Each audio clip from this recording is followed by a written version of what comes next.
प्रेरितों के काम अध्याय 27। पौलुस की रोम यात्रा क्रेते तक। जब यह निश्चित हो गया कि हम जहाज द्वारा इटली जाएं तो उन्होंने पौलुस और कुछ अन्य बंदियों को भी यूलियुस नामक औगुस्तुस पलटन के एक सूबेदार के हाथ सौंप दिया। अद्रत्यूस के एक जहाज पर जो आशिया के किनारे की जगहों में जाने पर था चढ़कर हमने उसे खोल दिया और अरिस्तुखुरुस नामक थिस्सलुनीके का एक मद्दूनी हमारे साथ था। दूसरे दिन हमने शेदा में लंगर डाला और यूलियुस ने पौलुस पर कृपा करके उसे मित्रों के यहाँ जाने दिया कि उसका सत्कार किया जाए।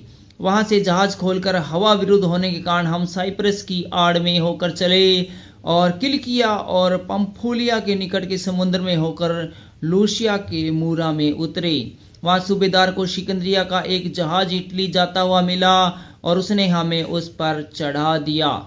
जब हम बहुत दिनों तक धीरे धीरे चलकर कठिनाई से कनिदुस के सामने पहुंचे तो इसलिए कि हवा हमें आगे बढ़ने नहीं देती थी, हम शोलमोनो के सामने से होकर क्रेते की आड़ में चले और उसके किनारे किनारे कठिनाई से चलकर शुभंगल गरवारी नामक एक जगह पहुंचे जहां से लस्या नगर निकट था।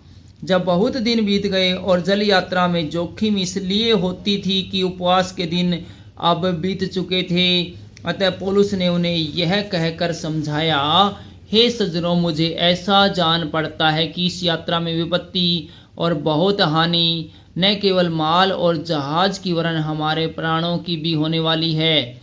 परंतु सूबेदार ने पौलुस की बातों से कप्तान और जहाज के स्वामी की बातों को बढ़कर माना। वह बंदरगाह जाड़ा काटने के लिए अच्छा न था, इसलिए बहुतों का विचार था कि वहां से जहाज खोलकर यदि किसी रीति से हो सके तो फिनिक्स पहुंचकर जाड़ा काटे। यह तो क्रेते का एक बंदरगाह है जो दक्षिण पश्चिम और उत्तर पश्चिम की ओर खुलता है।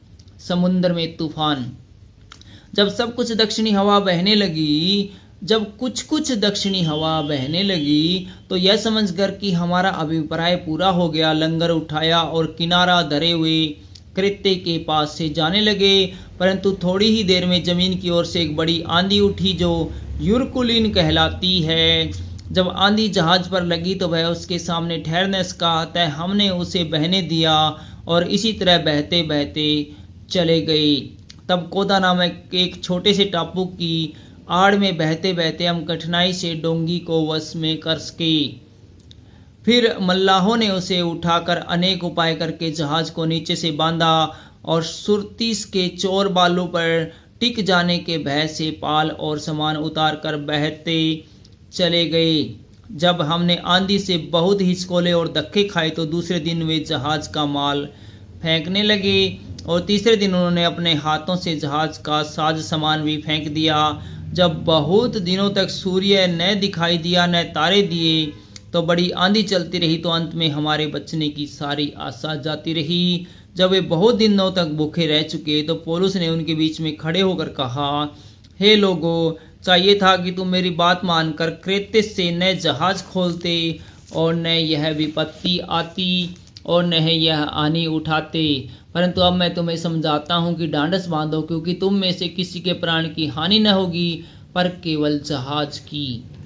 क्योंकि परमेश्वर जिसका मैं हूँ और जिसकी सेवा टहल करता हूँ, उसके स्वर्गदूतों ने आज रात मेरे पास आकर कहा, हे पौलुस, मत डर, तुझे कैसर के सामने खड़ा होना अवश्य है। देख, परमेश्वर ने सबको जो तेरे साथ यात्रा करते हैं तुझे दिया है। इसलिए हे सज्जनों, ढांढस बांधो, क्योंकि मैं परमेश्वर का विश्वास करता हूँ कि जैसा मुझसे कहा गया है वैसा ही होगा। परंतु हमें किसी टापू पर जा टिकना होगा। जहाज का टूटना। जब 14वीं रात आई और हम अद्रिया समुद्र में भटकते फिर रहे थे तो आधी रात के निकट मल्लाहों ने अनुमान से जाना कि हम किसी देश के निकट पहुंच रहे हैं। था लेने पर उन्होंने 20 पुरसा गहरा पाया और थोड़ा आगे बढ़कर फिर था ली तो 15 पुरसा पाया। तब पथरीली जगहों से टकराने के डर से हमने जहाज की पिछाड़ी 4 लंगरे काट डाले और भोर होने की कामना करते रहे। परंतु जब मल्ला जहाज पर से भागना चाहते थे और गलही से लंगर डालने के बहाने डोंगी समुद्र में उतार दी तो पौलुस ने सूबेदार और सैनिकों से कहा, यदि ये जहाज पर न रहे तो तुम भी नहीं बच सकते। तब सैनिकों ने रस्से काट कर डोंगी गिरा दी। जब भोर होने पर था तब पौलुस ने यह कह के सबको भोजन करने के लिए समझाया, आज 14 दिन हुए कि तुम आस देखते देखते भूखे रहे और कुछ भोजन न किया। इसलिए तुम्हें समझाता हूँ कि कुछ खा लो जिससे तुम्हारा बचाव हो, क्योंकि तुम में से किसी के सिर का एक बाल भी न गिरेगा। यह कहकर उसने रोटी लेकर सबके सामने परमेश्वर का धन्यवाद किया और तोड़कर खाने लगा।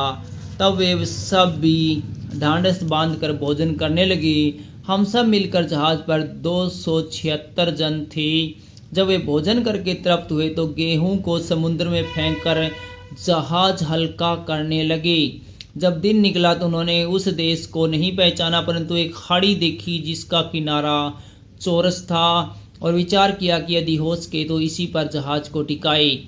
तब उन्होंने लंगरों को खोलकर समुद्र में छोड़ दिया और उसी समय पतवारों के बंधन खोल दिए और हवा के सामने अगला पाल चढ़ाकर किनारे की ओर चले। परंतु दो समुद्र के संगम की जगह पकड़कर उन्होंने जहाज को टिकाया और गल ही तो धक्का खाकर गड़ गई और टल न सकी, परंतु पिछाड़ी लहरों के बल से टूटने लगी। तब सैनिकों का यह विचार हुआ कि बंदियों को मार डालें, ऐसा न हो कि कोई तैर के निकल भागे। परंतु सूबेदार ने पौलुस को बचाने की इच्छा से उन्हें इस विचार से रोका और यह कहा कि जो तैर सकते हैं पहले कूद कर किनारे पर निकल जाएं, और बाकी कोई पटरों पर और कोई जहाज की अन्य वस्तुओं के सहारे निकल जाए। इस रीति से सब कोई भूमि पर बच निकले।